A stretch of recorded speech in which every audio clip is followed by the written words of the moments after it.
Amo befo danti foli la Planet Sport Mali TV sanfɛla la. Adama Traoré Mawuluda ale ye cɛlu yara tuguni fo ka taa se Musa Dumuyama. Ibrahim Sissoko ale kɛla passeur décisif ye. Aw bisimila Aigle Jumalu ka kibaruya kɛnɛ kan nansarala kɔnɔna la. An bɛ taa Faransi, an bɛ taa Angleterre, an bɛ taa Allemagne, Italie fo ka taa se jamana wɛrɛw ma. An ka dolati wanaw ye baara mun kɛ yen nɔ ni weekend na an bɛ n'olu walawala aw ye.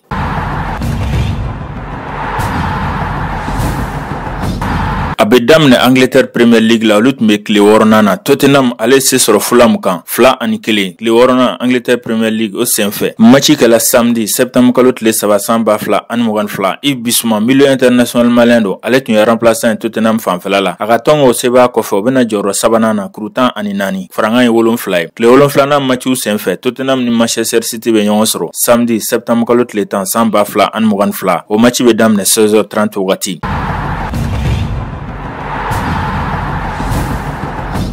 Ka to Angleterre, Southampton ale bina Wolverhampton fɛ 1-0 samedi septembre kalo tile 3 san 2022. Premier League tile 6nan matchiw senfɛ. Musa Djenepo ele international malien don ale donna Southampton fanfɛla la sanga 56nan. O jaabi kɔfɛ Southampton bɛ jɔyɔrɔ 12nan na kuru 7 b'u bolo dɔbɔ ye 3 ye. Tile 7nan match senfɛ Southampton Brentford bɛ ɲɔgɔn sɔrɔ samedi septembre kalo tile 10 san 2022. O match bɛ daminɛ 14h wagati temps universel.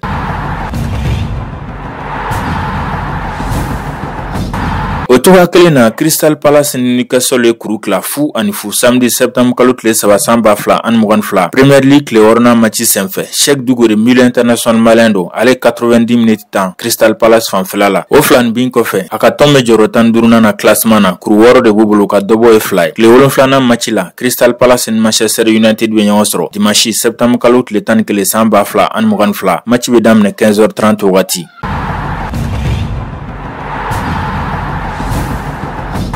Angleterre kibara bɛ kuncɛ ni Everton ka match nul ye Liverpool fɛ 0-0 samedi septembre kalo tile 3 san 2022. O la Abdoulaye Doucouré milieu international malien don halisa ale tɛ ka ye kɛnɛ kan ka d'a kan a man kɛnɛ. O filan bin kɔfɛ Everton bɛ jɔyɔrɔ 16nan na classement na kuru 4 dɔbɔ ye 2 ye. Tile 7nan na Everton ni Arsenal bɛ ɲɔgɔn sɔrɔ o tɛ match nɔgɔ ye dimanche septembre kalo tile 11 san 2022. Match ye 13h ye.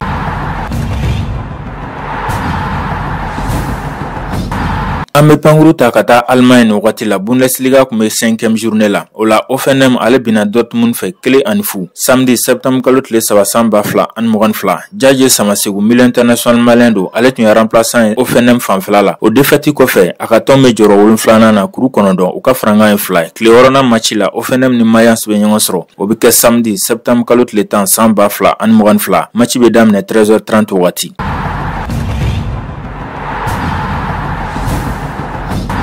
O toga kelen na RB Leipzig ale ba de bɛ dashira Frankfurt fɛ 4-0 5e journée Bundesliga o senfɛ. Match kɛla samedi septembre kalo tile 3 san 2022. Amadou Aïdara milieu international malien don ale donna Leipzig fanfɛla la sanga 69 na. Frankfurt fanfɛla la Almam Touré défenseur international malien don ale ni match jɛ ka d'a kan fari manda la. O seba kɔfɛ Frankfurt bɛ jɔyɔrɔ 10nan na classement na kuru 8. Leipzig ale bɛ jɔyɔrɔ 11nan na kuru 5. Tile 6nan na Leipzig ale ni Dortmund bɛ ɲɔgɔn sɔrɔ samedi septembre kalo tile 10 o match bɛ daminɛ 13h30 wagati.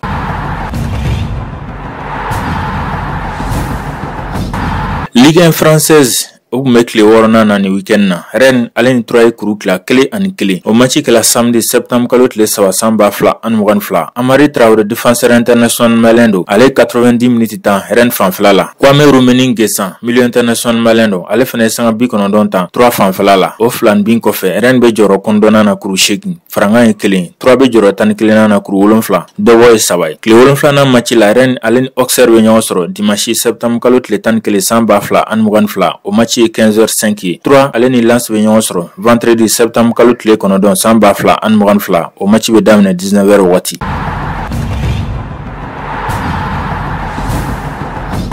Ka kɛ ni 6e journée Ligue 1 française ye Reims ale ni Lens olu fana dɛsɛla ɲɔgɔn na 1-1. Kamori Doumbia milieu international malien don ale donna Reims fanfɛla la sanga 72nan kuma la wa a ye passe décisive kɛ sanga 71 na. Lens fanfɛla la Massadio Aïdara latéral gauche international malien don ale kun ye titulaire ye nka a y'a jɔyɔrɔ bila sanga 72nan. Lens bɛ jɔyɔrɔ 3nan na sisan kuru 14. Reims ale bɛ jɔyɔrɔ 14nan na kuru 6. Tile 7nan match la Lens ni 3 bɛ ɲɔgɔn sɔrɔ vendredi septembre kalo tile 9 san 2022. fila o match bɛ daminɛ 19h waati. Reims ale ni Toulouse bɛ ɲɔgɔn sɔrɔ dimanche septembre kalo tile 11 san 2022 o match bɛ daminɛ 13h waati.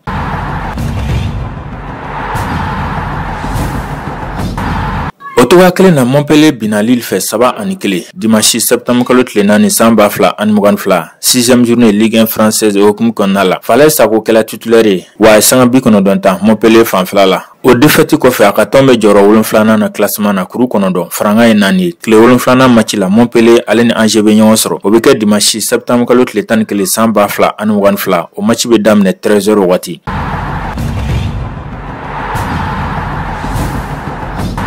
Lorient ale se sɔrɔ Ajaccio kan 1-0 Ligue 1 française tile 8 match hukumu kɔnɔna la. O kɛla dimanche septembre kalo tile 4 san 2022. Ibrahima Kone attaquant international malien do ale kɛla titulaire nka a y'a jɔyɔrɔ bila sanga 73. O sebaya bɛ kɛ sababu ye Lorient bɛ jɔyɔrɔ 8 sɔrɔ kuru 10 faranga ye 2 ye. Tile 7 match la Lorient ni FC Nantes bɛ ɲɔgɔn sɔrɔ o bɛ kɛ dimanche septembre kalo tile 11 san 2022 match bɛ daminɛ 13h waati.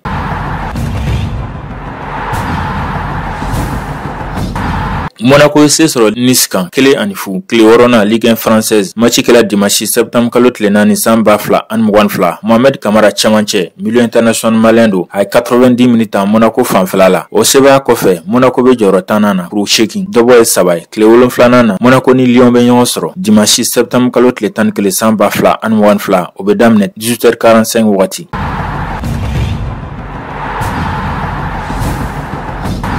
Auxerre ale bina Olympique de Marseille fɛ 2-0 samedi septembre kalo tile 3 san 2022 Ligue 1 française 6e journée hukumu kɔnɔna la. Lassine Sinayoko attaquant international malien do a donna sanga 90 na. Birama Touré milieu international malien do ale 90 minutes temps Auxerre fanfɛla la. Sisan Auxerre capitaine de ale u ka tɔn bɛ jɔyɔrɔ 12 na kuru 7 dɔbɔ ye 4 ye. Tile 7 na u ni Rennes bɛ ɲɔgɔn sɔrɔ dimanche septembre kalo tile 11 san 2022 match bɛ daminɛ 15h05 waati.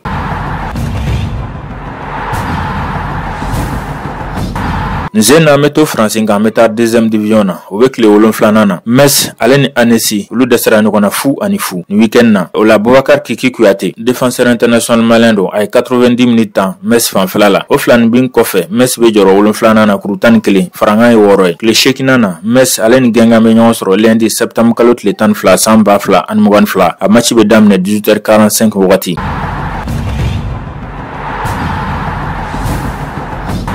Dijon bina Bassa fɛ 1-0 o kɛra vendredi septembre kalo tile 2 san 2022 Senu Koulibaly défenseur international malien do a ye 90 minutes temps Dijon fanfɛla la. Cheikh Traoré donna sanga 65 na. Dijon bɛ jɔyɔrɔ 8 na kuru 11 tile 8 na Dijon ale ni Sochaux bɛ ɲɔgɔn sɔrɔ samedi septembre kalo tile 10 san 2022 a match bɛ daminɛ 17h wagati.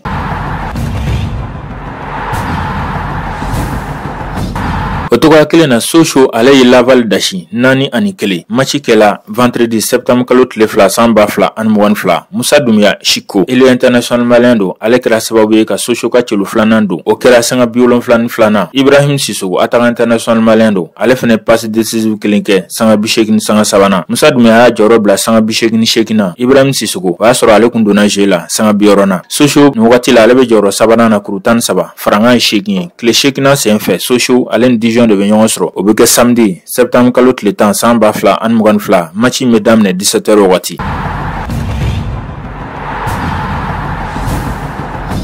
Amiens ale ni Grenoble Amiens se sɔrɔ 1-0 ni weekend na. Mamadou Fofana Nojo défenseur international malien do a ye 90 minutes temps Amiens fanfɛla la. O jaabi kɔfɛ a ka tɔn bɛ jɔyɔrɔ 2 na classement na kuru 14 faranga ye 2 ye. Tile 8 hukumu kɔnɔna la Amiens ale ni Caen bɛ ɲɔgɔn sɔrɔ o match bɛ kɛ samedi septembre kalo tile 10 san 2022 a bɛ daminɛ 17h wagati.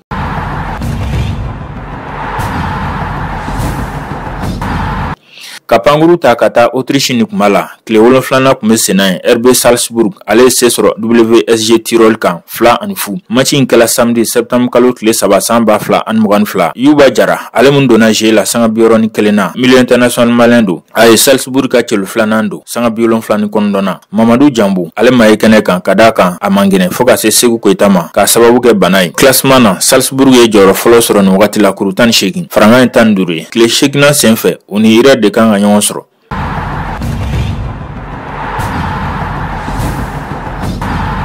Belgique me tile 7 na Westerlo bina Royal Antwerp fɛ 3-0 o kɛla ni weekend na. O senfɛ Nene Dorgeles ele international malien do ale kɛla titulaire nga bɔra match la 7-7 na a ka tɔn bɛ jɔyɔrɔ 13 na kuru 6 dɔ bɔ ye 4 ye. Westerlo ni Anderlecht bɛ ɲɔgɔn sɔrɔ tile 8 senfɛ o bɛ kɛ dimanche septembre kalo tile 10 san 2022 match bɛ daminɛ 11h30 wagati.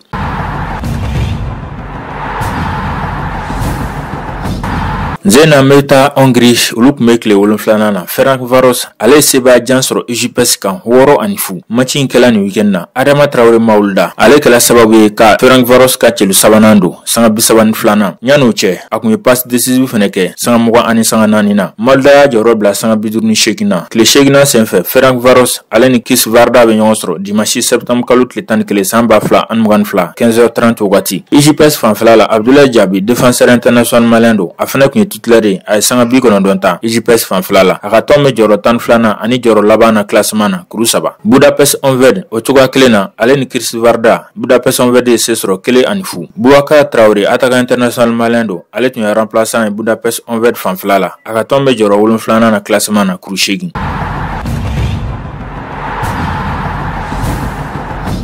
An bɛ taa transfert n'o ye yɛlɛma kibara ye an ka samata sigaw dɔw bɛ nɔ olu ye u ka tɔn falen. Angleterre deuxième division tɔn bɛ nɔ n'a bɛ f'a ma Hull City. Adama Traoré Mnos n'o ye milieu international malien ale ye wulikajɔ kɛ ka taa o tɔn na a ka contrat janya san 2 de don. Hull City maaw yɛrɛ de ye laseli kɛ u ka page Twitter sanfɛla la o kɔfɛ u y'a yira ko san 1 bɛ se ka fara a kan. Bi na Adama Traoré Mnos a si bɛ san 27 la a ka tɔn bɛ jɔyɔrɔ 12 na classement na Angleterre deuxième division na kuru 11 de b'u bolo tile 8 kɔfɛ.